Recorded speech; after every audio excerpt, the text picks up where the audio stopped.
इन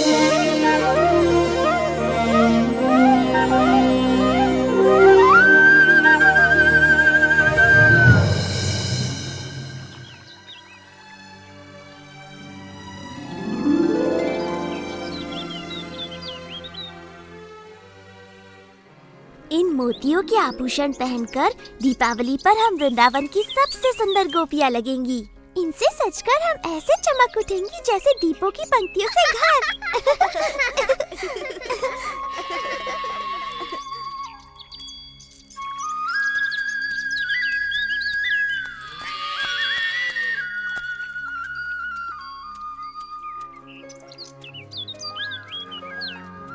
तुमने देखा ये लड़कियां मुझे किस प्रकार अनदेखा कर रही हैं बलराम? तुम्हारे सुंदर रूप के चकाचौंध में अंधी है मेरे भाई, तभी अनदेखा कर रही हैं। वो तो है ही, पर मेरे विचार से वो नहीं चाहती मैं उनके मोतियों के आभूषण देखूं जो वो दीपावली के लिए बना रही हैं। चलो देखते हैं क्या ये हमारे साथ अपने आभूषण बांटने को तैयार हैं।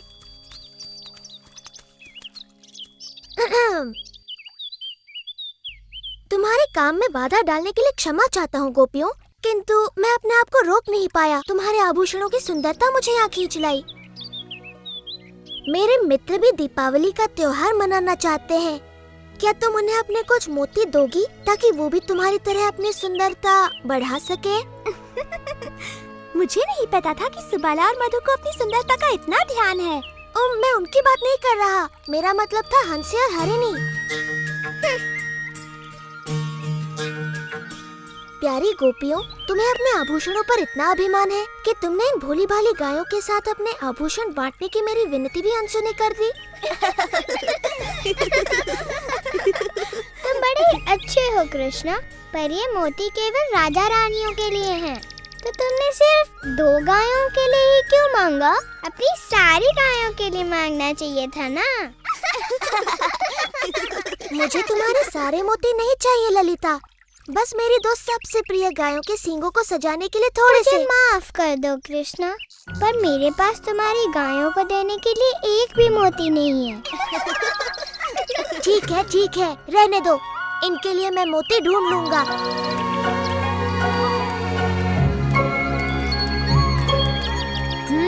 उन्होंने मना कर दिया। हाँ? ना तो गायों के लिए कोई सम्मान है, ना मेरे लिए। एक बार मैं इनकी बुद्धि ठिकाने लगा दूं, तब समझ में आएगा।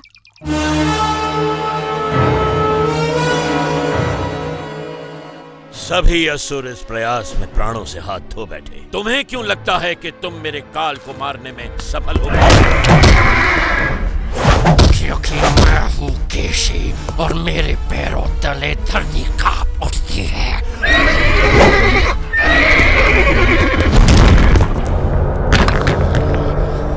मैं आपके काल को ढूंढ निकालूंगा महाराज कंस, और उसे अपने पैरों तले रोन डालूंगा।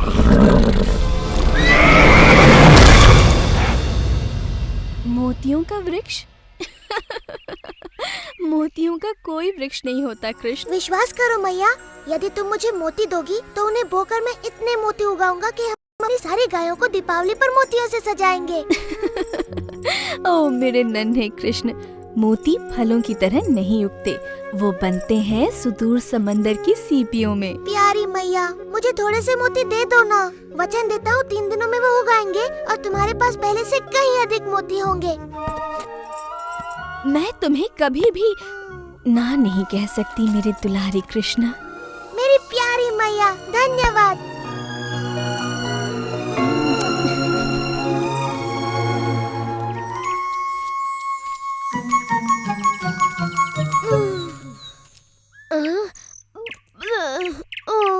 क्या हम मोतियों की खेती करने के स्थान पर स्वादिष्ट ताजा मक्खन नहीं उगा सकते? मूर्खों की तरह बात न करो मधु, मक्खन पेड़ पर नहीं लगता, तुम्हारे पेट पर लगता है। तुमने समाचार सुना रहा था, वृंदावन में सभी एक नए किसान की चर्चा कर रहे हैं। अच्छा, वो जो मोतियों की खेती कर रहा है। तुम मेरे कंगन बोकर मेरे लिए नए कंगन उगा दो ना कृष्ण। एक बार मेरे खेत में मोतियों की फसल आ जाने दो, फिर देखते हैं कि कौन किस पर हंसता है।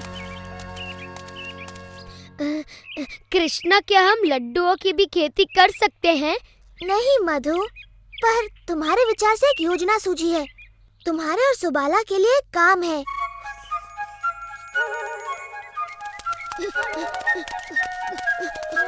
गोपियों रुको, अगर तुम्हें बोने के लिए और मोती चाहिए तो हमारे पास नहीं है। हमारे पास सुंदर से मोती हैं, लेकिन कृष्णा ने पूछा है क्या तुम हमें थोड़ा सा दूध दे सकती हो? ओह, खेत में काम करके इन्हें प्यास लगाई होगी। नहीं, ऐसा नहीं है। दूध तो उसे अपना खेत सींचने के लिए चाहिए। क्षमा करना, किंतु ये दूध इस कार्य के लिए उपयुक्त नहीं। विशाखा ठीक कहती है, कृष्ण के पवित्र मोतियों के लिए इससे काम नहीं बनेगा। तुम्हें चाहिए नागफनी का दूध।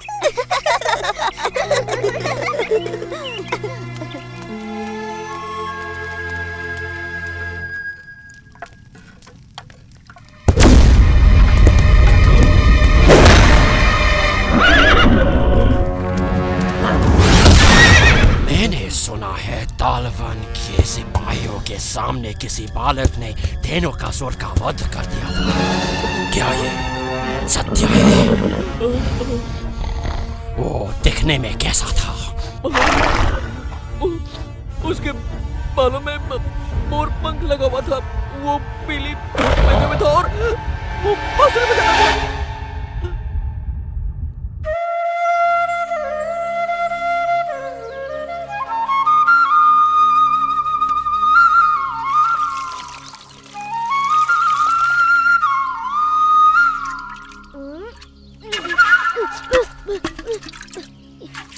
ये ठीक बात नहीं है कृष्णा। दूध मोतियों के साथ मनुष्यों को भी बढ़ने में सहायता करता है। जितनी इच्छा उतना दूध पी लेना मधु। बस एक बार तुम जैसे गोल मटोल मोती उग जाए। कृष्णा देखो, मोती अंकुरित होने लगे। मोती अंकुरित होने लगे। इनकी सुगंध अद्भुत है। भंवरे भी इनकी सुगंध से मदमस्त हो रहे हैं। ये अद्भुत सुगंध कहाँ से आ रही है? तुम्हारे मोतियों से मैया, वो उगने लगे। उग तो रही हैं, परंतु मोतियाँ नहीं, कांटे। कृष्णा देखो, एक मोती खिला। ये तो हमारे हुए मोतियों से कहीं अधिक सुंदर और बड़े हैं। हम धनी हो गए। हम धनी हो गए। ये अवश्य कृष्ण का कोई छल है। ये नकली मोती हैं। मैंने आज तक ऐसे सुंदर मोती नहीं देखे। इतने सारे मोती, कितने सुंदर हैं। इसी का भय था। कृष्ण की मोतियों के सामने हमारे मोती फीके दिखने लगेंगे। अगर हम उसे कुछ मोती मांगे तो वो बिल्कुल भी मना नहीं करेगा। हमारा दुर्व्यवहार देखकर अब वो हमें मोती तो नहीं, ताने अवश्य देगा। इस दीपावली पर हम सबके हास्य का पात्र बनेंगे। ऐसा नहीं होगा। हमें पता है कृष्ण ने मोती कैसे उगाए हैं। ये बड़ा सरल है। हम भी मोतियों की खेती करेंगी। हाँ, और हमारे मोती उसके मोतियों से अधिक सुंदर होंगे। क्या तुम लोग पागल हो गई हो? कृष्णा ने ऐसी सरलता से कर लिया तो क्या तुम भी कर लोगी? उसने तो गोवर्धन भी उठा लिया था, तो क्या तुम भी उठा लोगी? मोतियों की खेती आसान नहीं है, देवताओं के लिए भी। कृष्णा तो हमेशा ही ऐसे चमत्कार करता रहता है। पर क्या तुमने कभी एक भी चमत्कार किया है? मोतियों की खेती कोई चमत्कार नहीं है। इसमें कृष्ण की कोई माया नहीं। वृंदावन की दिव्य भूमि है ही इतनी उपजाऊ। हाँ, हमारे वृंदावन की दिव्य भूमि यमुना के जल की तरफ अद्भुत है। हम मोती बोएंगे और दूध के साथ साथ उन्हें घी और माखन से सींचेंगे। तब तो कृष्ण की मोतियों से हमारे मोती कहीं अधिक सुंदर और बड़े उगेंगे। आओ, रुको, बोना ही है तो ये छोटे मोती क्यों? हमारी माओं के पास बड़े बड़े आभूषण हैं। हाँ, जितने बड़े बीज उतने सुंदर फल। विशाखा, राधा, सच में माँ, तुम्हें इनसे 10 गुना मोती वापस मिलेंगे। घबराओ मत मैया, हमें अच्छी तरह पता है हम क्या कर रहे हैं।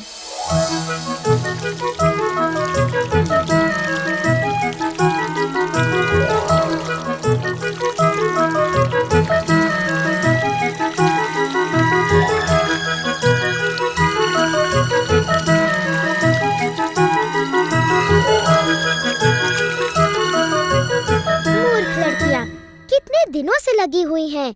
उग रही है तो केवल जंगली घास। किंतु जितने मक्खन और घी से उन्हें सींचा जा रहा है, ये घास बड़ी स्वादिष्ट हो गई होगी। ये तो बड़ी गड़बड़ है। तुम चाहते हो कि उनके भी मोती उगे? नहीं, मैं चाहता हूँ वो घी मक्खन को बर्बाद न करके उनका सदुपयोग करे। कृष्णा, मेरे सच्चे मित्र, क्या मुझे कुछ देर के लिए तुम्हारी धोती, बांसुरी और मोरपंख मिलेंगे? ओह, तुम बड़े चतुर हो मधु। मेरे विचार से लड़कियाँ एक थके हारे मोतियों के किसान के साथ अपना घी माखन अवश्य बांटेंगी।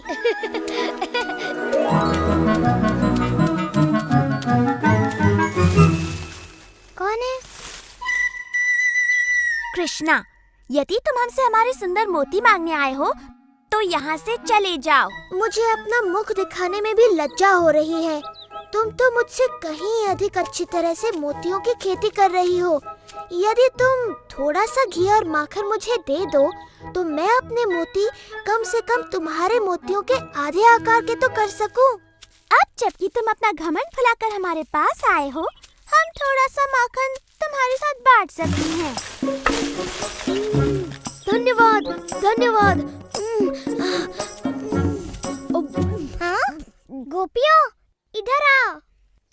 तुमने देखा हमारे मोतियों के ये पौधे कृष्ण के मोतियों से अलग हैं। ललिता सच कहती है, हमारे खेतों में तो कुछ भी नहीं उगा, सिर्फ कांटों वाले पौधे उगे हैं। ये बात किसी को पता न चलने पाए, विशेष तौर पर माताओं को।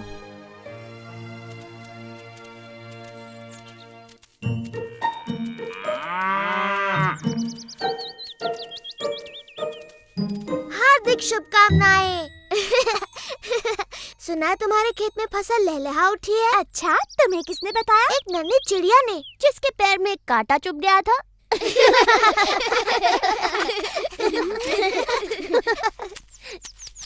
चलो मित्रों, त्योहार के लिए अपनी गायों को सजाया जाए।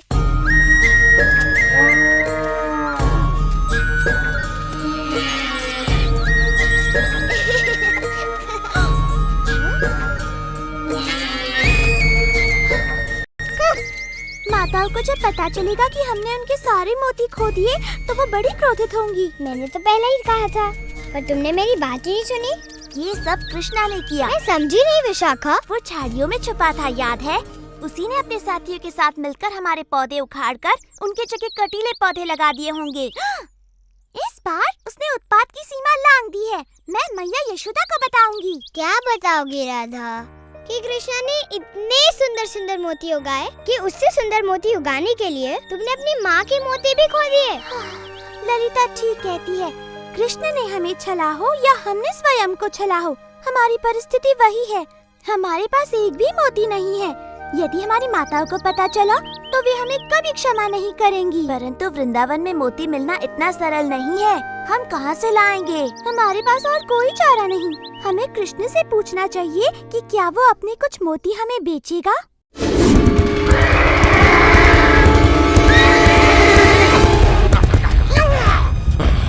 कहाँ है वो बालक?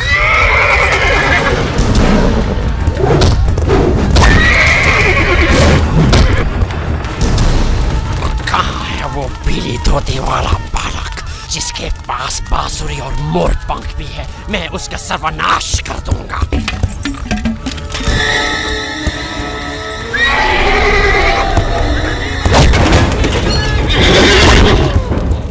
चलो, यमुना चलो। इतना सारा माखन और घी खाकर तो मेरा पेट भर गया। लगता नहीं कि मैं महीने भर तक और कुछ खाऊंगा।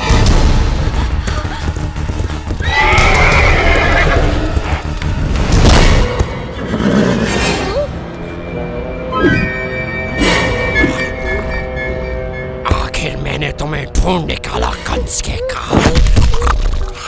मैं काल नहीं, मधुमंगल हूँ। नहीं, तू कंस का काल कैसे बनेगा? क्योंकि मेरे पैरों से कुचले जाने के बाद तुझे कुछ करने का मौका ही नहीं मिलेगा।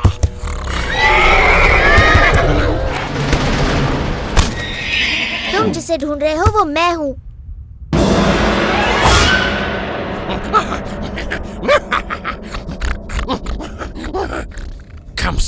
उस लड़के में थोड़ा बहुत मांस तो था। तुझे तो मैं बाएं पैर से ही मार दूंगा बच्चे। इससे डरो मत। केशी बिल्कुल हमारे खेलने वाले काठी के घोड़ों जैसा है। अब देखेगा तो कि मैं कितना खतरनाक हूँ और क्या कर सकता हूँ।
कृष्णा। मैंने इसे मारा? पूरी तरह तो नहीं मेरे मित्र, परंतु भेष बदलकर वीरता पूर्वक इसे मुझ तक तो तुम ही लाए। मैं अब कभी भी तुम्हारा रूप नहीं धरूंगा कृष्णा, चाहे जितना भी घी माखन मुझे खाने को मिले। बहुत सही कहा मधु, ये राय दुरुस्त है।